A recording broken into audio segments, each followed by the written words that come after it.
పృథ్వీరాజ్ అనేటోడు ఉన్నాడు దాకా పవన్ కళ్యాణ్ గారి గురించి ఎట్లా మాట్లాడో చూసినాం. ఆఖరికి పవన్ కళ్యాణ్ గారి ఫోటోని ఒక పెయిడ్ ఆర్టిస్ట్ని తీసుకొచ్చి మరీ చెప్పులతో కొట్టించిండు. మనందరూ తెలుసు వాడికి సంబంధం లేకుండా ఎక్కడో ప్రొఫెసర్ నాగేశ్వరరావు గురించి మాట్లాడిన అంశాన్ని వీనికి సంబంధం లేకుండా వచ్చి ఆ రోజు దూరిండు. ఈరోజు మెగాస్టార్ చిరంజీవి గారి సతీమణికి కాంగ్రెస్ ప్రభుత్వము ఒక మహిళగా లేదంటే గుడి డెవలప్మెంట్ను దృష్టిలో పెట్టుకొని చిరంజీవి గారి సతీమణికి యాదగిరిగుట్టకు సంబంధించినటువంటి ఒక బోర్డు ఏర్పాటు చేసి ఆ బోర్డులో సభ్యురాలుగా ఆమెకు అవకాశం కల్పించారు. దానికి వీడు ఏ విధంగా మాట్లాడుతుండో ఒకసారి వినురి. విన్న తర్వాత గిదే తెలంగాణ గడ్డ మీద పుట్టిన బిడ్డగా ఒక హిందూగా నా సమాధానం ఇస్తా. ఒక్కసారి వీడు మాట్లాడితే వినురి. అరే తిరుపతిలో మనోళ్ళని కూడా వేసారు కదా రాబాయ్ అని చెప్పని అనుకోవచ్చు, కానీ యాదగిరిగుట్టకు ఏ ఆంధ్రోలు రారు దండం పెడతందుకు. ఏ ఆంధ్రోలు యాదగిరిగుట్టలో గల్లపెట్టలు వచ్చి పైసలు వేయరు, బంగారం వేయరు, ఆస్తుల డాక్యుమెంట్లు వేయరు. మనోళ్ళు పోయి అక్కడ వేస్తారు, తిరుపతిలో వేస్తారు. విన్నారు కదా వీడు మాట్లాడిన మాటలు. వీళ్ళు ఆంధ్ర వాళ్ళు యాదగిరిగుట్టకి ఏమన్నా వస్తారా? మీరు అంటారొచ్చు తిరుపతిలో మన వాళ్ళు చాలా మందిని తెలంగాణ వాళ్ళని బోర్డు మెంబర్లుగా పెట్టారు, కానీ ఆంధ్ర వాళ్ళు యాదగిరిగుట్ట నరసింహస్వామి గుడికి వస్తారా? కనీసం వాళ్ళు ఏమన్నా గల్లలో పైసలు వేస్తారా అని చెప్పి మాట్లాడుతాడు. అరే దేవుడికి ప్రాంతాన్ని అంటగెడుతున్నావంటే అసలు నిజంగా నువ్వు హిందువేనా? నువ్వు ఇప్పటిదాకా యాదగిరిగుట్ట నరసింహస్వామికి ఎన్ని కానుకలు సమర్పించినావు? ఇప్పటిదాకా యాదగిరిగుట్ట నరసింహస్వామికి నీ వంతుగా ఏం చేసినావు? అవన్నీ పక్కన పెడితే వెమ్లాడ రాజన్న స్వామి గుడికి ఎప్పుడైనా పోయినావా? వెమ్లాడ రాజన్నకు నువ్వేం చేసినావు? తెలంగాణలోని దేవాలయాల గురించి నువ్వు ఏ రోజైనా మాట్లాడినవా? ఇవన్నీ పక్కన పెడితే హిందువుల గురించి, హిందూ ధర్మం గురించి, హిందూ దేవాలయాల గురించి, హిందూ దేవుళ్ళ గురించి, హిందూ భక్తుల గురించి నీచంగా మాట్లాడే కొంతమంది లుచ్చాగాళ్ళ గురించి ఏ రోజైనా నువ్వు స్పందించినవా? హిందూ దేవాలయాల మీద దాడులు జరుగుతుంటే నువ్వు ఒక్క రోజు వచ్చి మాట్లాడినవా? హైదరాబాద్లో జరిగినటువంటి సికింద్రాబాద్లో జరిగినటువంటి హిందూ దేవాలయం మీద దాడి జరిగినప్పుడు, అదేవిధంగా హిందూ దేవాలయాలకు కొన్ని అన్య మతస్థులు వెళ్ళి అపవిత్రం చేసినప్పుడు, అదేవిధంగా జూబ్లీహిల్స్ పెద్దమ్మ తల్లి గుడి దగ్గర అక్కడ జరిగినటువంటి సంఘటనలో నువ్వు ఏ రోజైనా స్పందించినవా? అంతెందుకు రావణంటోడు సనాతన ధర్మాన్ని అవహేళన చేస్తే, కత్తి మహేష్ లాంటి గతంలో రాముని మీద అనుచిత వ్యాఖ్యలు చేస్తే, ఎంతో మంది హిందూ దేవాలయాల మీద, హిందువుల మీద విమర్శలు చేస్తుంటే ఏ రోజైనా నువ్వు ప్రశ్నించినవా అనే దాని మీద సమాధానం చెప్పి అసలు నువ్వు నిజంగా హిందువేనా అని మాకు ఒక డౌట్. ఎందుకంటే నువ్వు హిందువు అయితే ఇట్లా మాట్లాడవు హిందువుల దేవుల గురించి. అరే భయ్, మన వాళ్ళు చాలా మంది తిరుపతికి పోతారంటే తిరుపతి వెంకన్న స్వామి మీద ఉండే నమ్మకం కలియుగ దైవం అని చెప్పేసి ఆయన ఆరాధించే వాళ్ళు తెలంగాణలో ప్రతి ఇంటిలో ఉంటారు.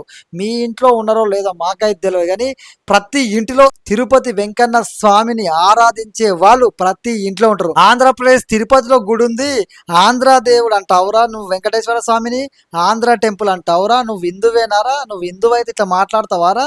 అదే విధంగా చిరంజీవి గారి సతీమణి గారి గురించి ఇన్ని మాట్లాడుతుండే కదా వీడు. ఒక్కసారి మొన్నటికి మొన్న కొండగట్టు ఆంజనేయ స్వామి ఆలయానికి టీటీడీ ద్వారా 30 కోట్ల నిధులు మంజూరు చేయించిండు పవన్ కళ్యాణ్ గారు.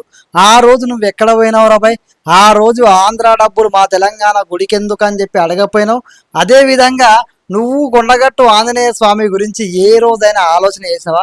నువ్వు తెలంగాణలో ఇంత ప్రేమ చూపిస్తున్నావు, తెలంగాణ ప్రజల పట్ల ఇంత ప్రేమ ఉన్నట్టు నటిస్తున్నావు కదా, దేవుళ్ళకు కూడా ప్రాంతాలను అంటగడుతున్నావు కదా, నువ్వు ఏనాడైనా కొండగట్టు ఆంజనేయ స్వామి గుడి గురించి ఆలోచించినవా రాబాయ్?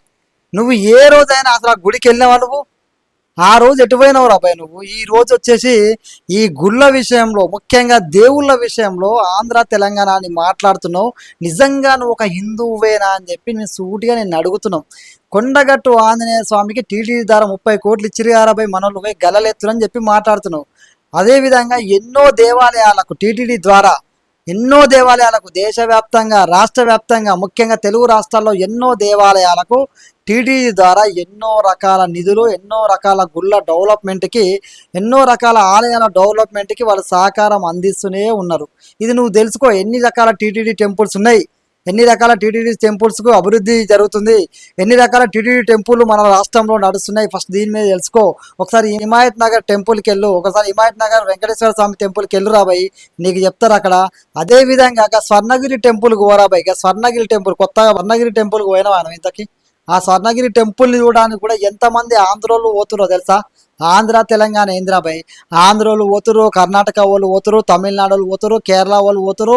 అదే విధంగా మన యాదగిరిగుట్ట నరసింహస్వామి గుడికి కూడా ప్రతి ఆదివారం ఎంతమంది ఆంధ్ర వాళ్ళు వెళ్తారో, ఎంతమంది ఆంధ్ర బిడ్డలు వెళ్తారో, అదే విధంగా ఎంతమంది కేరళ వాళ్ళు, తమిళనాడు వాళ్ళు, ఎంతమంది కర్ణాటక వాళ్ళు, ఎంతమంది తమిళనాడు వాళ్ళు, ఎంతమంది కేరళ వాళ్ళు, ఎంతమంది మహారాష్ట్ర వాళ్ళు, దేశవ్యాప్తంగా ఎంతమంది ఈ దేవాలయాలకు వెళ్తున్నారో నువ్వు వెళ్ళి చూడరా బాబు.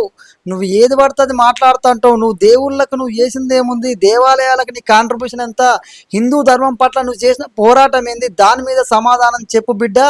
ఆ తర్వాత చిరంజీవి గారి సతీమణి గురించి మాట్లాడదు, ఆ తర్వాత పవన్ కళ్యాణ్ గారి గురించి మాట్లాడదు, దేవుళ్ళ గురించి మాట్లాడదు, మన ధర్మం గురించి మాట్లాడదు. ధర్మానికి నీ వల్ల ఒరిగింది ఏంద్రాబాయ్. హిందూ బంధువులు, హిందూ ప్రజలు, తెలంగాణ కాదు, ఆంధ్ర కాదు, దేశవ్యాప్తంగా ఉన్నటువంటి హిందూ సోదరులు మేల్కోకపోతే ప్రాంతాలను తీసుకొస్తారు. అవసరమైతే హిందువుల ఐక్యతని, హిందువులకున్న కొంచెం ఐక్యతను కూడా వీళ్ళు చెరగొట్టే వ్యక్తులే తప్ప హిందువులను కలిపే వ్యక్తులు కాదు. ఇట్లాంటి వాళ్ళ పట్ల మీరు జాగ్రత్తగా ఉండాలి. హిందువులు అంటే ఈ క్యాస్టోడు ఆ క్యాస్టోడు కాదు రాబాయ్. హిందువులు అంటే ప్రతి ధర్మాన్ని పాటించే ప్రతి ఒక్కడు యూనిటైడ్ అవ్వాలి. ఈ క్యాస్ట్ ఆ క్యాస్ట్ అని క్యాస్ట్ ఫీలింగ్స్ పక్కన పెట్టరు. పవన్ కళ్యాణ్ గారు చెప్పినట్టుగా మనందరం యూనిటీగా ఉండాలి. ధర్మం జోలికి వస్తే ఎవరికైనా బుద్ధి చెప్పే విధంగా ఉండాలి. ప్రాంతాలు పక్కన పెట్టర్రి, కులాలు పక్కన పెట్టుర్రి. మనందరం యూనిటీగా ఉంటేనే హిందూ ధర్మాన్ని ఇంకా బలంగా రేపటి తరానికి అందించగలం. లేనంత కాలం ఇలాంటోడు వచ్చి ప్రాంతాలను కూడా తీసుకొస్తారు దేవుని విషయంలో. నరసింహస్వామిని ఆరాధించని వాళ్ళు ఎవరుంటారా? నరసింహస్వామి ఆరాధన కోసం వేరే రాష్ట్రాల నుంచి కూడా వస్తారు. అదే విధంగా చాలా మంది పవిత్రంగా పూజిస్తారు. అలాంటిది ఒక మహిళగా చిరంజీవి అంటే తెలియనోళ్ళు లేరు రెండు రాష్ట్రాల్లో, దేశవ్యాప్తంగా. అలాంటిది ఆయన సతీమణికి ఒక అవకాశం కల్పించారు. దాని అవకాశం కల్పించడం వల్ల ఏమైతారా, ఆంధ్ర తెలంగాణ ఆమె నరసింహస్వామి భక్తురాలరా. అదే విధంగా ఆమె ఈ బోర్డులో ఉండడం వల్ల ఆలయ అభివృద్ధికి ఎంతో కొంత మేలు జరుగుతుంది తప్ప నీలాగా ఈ పవన్ కళ్యాణ్ గారి మీద పడి చూడడము, చిరంజీవి గారి కుటుంబం మీద వాడడము, ఎవరైతే సెలబ్రిటీలు ఉంటారో, ఏదైతే ట్రెండింగ్ టాపిక్ ఉంటుందో దాని మీదకి వచ్చి వాగి అక్కడ ఫేమస్ అయిపోవాలి, లేదంటే నా గురించి నలుగురు మాట్లాడుకోవాలి అనుకునే రకం అరవాళ్ళు ఏమన్నా. 10 రూపాయలు జేబులోకించి 10 రూపాయలు ఖర్చు పెట్టోళ్ళు, 10 రూపాయలు ఆ దేవాలయ అభివృద్ధి కోసం కృషి చేసేటోళ్ళు, అవసరమైతే ఆ దేవాలయ అభివృద్ధి కోసం ముందుకొచ్చి సొంత పైసలు ఇవ్వడానికి కూడా వెనకడుగు వేయనోళ్ళరా వాళ్ళంతా. దేవుని కోసం భక్తితోటి వాళ్ళు ముందడుగు వేసేటోళ్ళు. అరే ఇంత మాట్లాడుతున్నావు కదా, ఈ యాదగిరిగుట్ట నరసింహస్వామి ఆలయ నిర్మాణంలో కీలక పాత్ర పోషించింది పవన్ కళ్యాణ్ గారి స్నేహితుడు ఆనంద్ సాయి రా. అప్పుడున్నటువంటి గవర్నమెంట్ ఆనంద్ సాయి మన ప్రాంతమోడా ఈ ప్రాంతమోడా అని చూలే. ఆయన భార్య తమిళనాడు, ఆనంద్ సాయి ఆంధ్ర. అదేవిధంగా ఆనంద్ సాయి పవన్ కళ్యాణ్ గారి స్నేహితుడు. మరి పవన్ కళ్యాణ్ స్నేహితుడు ఆంధ్ర, వాళ్ళ భార్య తమిళనాడు. ఇలాంటి వాళ్ళు మాకెందుకు అని చెప్పి ఊళ్ళేరా. గుడి అనేది భక్తుల యొక్క నమ్మకం. అలాంటి నమ్మకాన్ని ప్రతిబింబించేలా యాదగిరిగుట్ట నరసింహస్వామి దేవస్థానం అంటే యావత్ దేశవ్యాప్తంగా ఒక పేరు తెచ్చేలాగా ఒక మంచి కళాకారునితో ఆ గుడి యొక్క ఆకృతిని గీయించి, ఆ గుడికి సంబంధించి డిజైన్ చేయించి, ఆ యొక్క దాంట్లో కూడా భాగస్వామైన వ్యక్తులు ఈ రాష్ట్రం ఆ రాష్ట్రం ఆ గుడి నిర్మాణంలో భాగస్వామ్యమైన వాళ్ళు ఎక్కడి నుంచి వచ్చిన వాళ్ళు, తెలంగాణ వాళ్ళే ఉండాలని లేదు కదా, ఎక్కడెక్కడి నుంచో వచ్చి ఆలయ నిర్మాణంలో భాగస్వామ్యమైన వాళ్ళు ఎంతోమంది ఉంటారు. దేశవ్యాప్తంగా నరసింహస్వామిని కాదు, వెంకటేశ్వర స్వామిని కానీ, విఘ్నేశ్వర స్వామిని కాదు, శివుణ్ణి కానీ, ప్రతి దేవుణ్ణి ఆరాధించే వాళ్ళు దేశంలో ఎక్కడైనా ఉంటారు. వాళ్ళు ఎక్కడైనా దేశంలో ఏ దేవునైనా దర్శించుకుంటారు, వాళ్ళు కానుకలు ఇస్తారు. హైదరాబాద్ నుంచి ప్రతి ఆదివారం కొన్ని వందల వేల మంది యాదగిరిగుట్ట నరసింహస్వామి దర్శనానికి కోసం పోతారు. నువ్వు ఆదివారం రోజున ఒకసారి శనివారం రోజున ఒకసారి నువ్వు యాదగిరిగుట్ట నరసింహస్వామికి. నీ మొహానికి నువ్వు పోయినవో లేదో గుడికి, కానీ నువ్వు మాటలైతే మాట్లాడుతున్నావు, ఏదో కాంట్రవర్సీ క్రియేట్ చేస్తున్నావు తప్ప ఏం లేదు. ఆ గుడికి ఎంతమంది ఆంధ్ర వాళ్ళు ఓర్రా బాబు. నాకు తెలిసిన వాళ్ళు కొన్ని వందల మంది. ఎక్కడున్నవరా అంటే యాదగిరిగుట్ట నరసింహస్వామి దగ్గరికి పోతున్నా టెంపుల్కి అని చెప్పి నాతో చదువుకున్న మిత్రులు, నాతో జాబ్ చేసే మిత్రులు, ఎంతోమంది ఆంధ్ర సోదరులు గుడికి పోతారు. దేవుని దగ్గరికి పోవడానికి నీ లుచ్చగాలు మాట్లాడే మాటకి ఏమైనా సంబంధం ఉందా? అదేవిధంగా అక్కడ ఆంధ్రాకి పోయి మనం ఏమన్నా ఆంధ్రాలో మనం హుండీలో డబ్బులు ఎత్తామంటావా వెంకటేశ్వర స్వామి? అరే ప్రేమతో ఎత్తారా, నీలాంటి లుచ్చగాళ్ళకి ఏం తెలుస్తుంది? ఇక్కడ కూడా ఆంధ్ర వాళ్ళు ఎయ్యరు చెయ్యరు చూడరు అని చెప్పి ఎట్లా మాట్లాడతావు? ప్రతి ఆదివారం ఎంతో మంది పోతారు కదా, అందులో ఆంధ్ర తెలంగాణ ఏముందిరా? దీన్ని కూడా రాద్ధాంతం చేయాలా? మొన్న పవన్ కళ్యాణ్ గారి విషయానికి వచ్చే వాళ్ళందరితోటి తిట్లు పడ్డావు, వాళ్ళు ఎంత బుద్ధి గడ్డి వేసినా నీకు బుద్ధి రాలేదు. ఇప్పుడు దేవుళ్ళ జోలికి వచ్చి ఏం మాట్లాడుతున్నావు, ఏ విధమైన సందేశం ఇస్తున్నావు? తెలంగాణ తెలంగాణ అని చెప్పేసి దేవుళ్ళకు కూడా ఆపాదిస్తున్నావు అంటే ఆ తెలంగాణ అమరవీరుల త్యాగాలు కూడా ఘోషిస్తాయిరా మీలాంటి వాళ్ళ మాటల వల్ల. తెలంగాణ అంటే ఇక్కడ హైదరాబాద్లో ఎన్ని రాష్ట్రాల వాళ్ళ ప్రజలు ఉన్నారు? ఓన్లీ తెలంగాణ బిడ్డలమే లేవు, అన్ని రాష్ట్రాలు, ప్రతి రాజధానిలో అన్ని రాష్ట్రాల ప్రజలు కలిసిమెలిసి ఉంటారు, అభివృద్ధి కృషి చేస్తారు.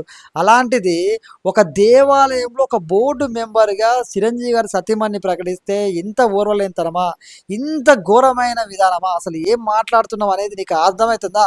నువ్వు దేవుళ్ళకి ఏం చేసినావు? నీ వంతుగా దేవాలయాలకు ఏం చేసినావు? దేవుళ్ళ మీద దూషించినప్పుడు ఎటు పోయినావు? దేవాలయాన్ని కూల్చివేసినప్పుడు ఏం చేసినావు? హిందూ ధర్మం కోసం నువ్వు ఏం చేసినావు? సనాతన ధర్మం పట్ల నీ స్టాండ్ ఏందిరా భయ్? ఏ చెప్పు, గివి చెప్పి మాట్లాడు, తర్వాత దేవుళ్ళ గురించి మాట్లాడు. వీలాంటి వాళ్ళ మాటలు దయచేసి ఆంధ్ర తెలంగాణ ఎవరైనా ఆలోచన చేయండి. దేవుళ్ళకి కూడా ప్రాంతాన్ని అంటగడుతురంటే మనం ఇంకేం చేయాలి? మనం మేలుకోకపోతే, మనమే ప్రజలుగా తెలంగాణ బిడ్డలుగా ఇట్లాంటి వాళ్ళకి బుద్ధి చెప్పకపోతే అసలు మన ప్రాంతం పరువు రోజు రోజుకి దిగజారుస్తున్నారు. నిజంగా తెలంగాణ బిడ్డలు అంటే ఆ గుడికి ఎవరిని వస్తుంటే ఆంధ్రలో ఎందుకు వస్తారు, మీరు కానకలేరని చెప్పి దబాయిస్తావా? ప్రేమ ఉంటుంది, దేవుని మీద నమ్మకంతో వస్తారు. నీ కోసం నా కోసం మన తెలంగాణ కోసం రారు వాళ్ళు. దేవుని మీద ప్రేమతోటి, దేవుని మీద ఆ నమ్మకమే వాళ్ళని ముందుకు తీసుకెళ్తుంది. ఆ దేవుడే రప్పించుకుంటాడు. నీ మొహానికి ఏం తెలుసులే దేవుళ్ళ గురించి, సనాతన ధర్మం గురించి, హిందూ ధర్మం గురించి. దయచేసి ఇట్లాంటి లుచ్చా మాటలు మాట్లాడే ప్రతి ఒక్కరికి బుద్ధి చెప్పాలి మనం. ఎందుకంటే వీళ్ళు మన దేవాలయాల కోసం చేసిన కృషి ఏందనేది మనం ఆలోచన చేయాలి. వీళ్ళు మన కోసం ఏ విధమైన వీళ్ళు సేవ చేస్తున్నారు. ఈరోజు దేవుళ్ళ గురించి కూడా వీళ్ళు రాజకీయం చేస్తున్నారు, దేవుళ్ళ గురించి కూడా వీళ్ళు ప్రాంతాన్ని తీసుకొస్తున్నారంటే ఖచ్చితంగా మనం ఆలోచించాల్సిన అంశం. దీన్ని ఇంకా మనం వదిలేస్తుంటే ఒక దగ్గర నుంచి ఇంకో దగ్గరికి పోతుంది, ఇంకో దగ్గర నుంచి ఇంకో దగ్గర పోయి తెలంగాణ పరువును తీసేదాకా పోతుంది. ఇలాంటి వాళ్ళని ఉపేక్షించేది లేదు.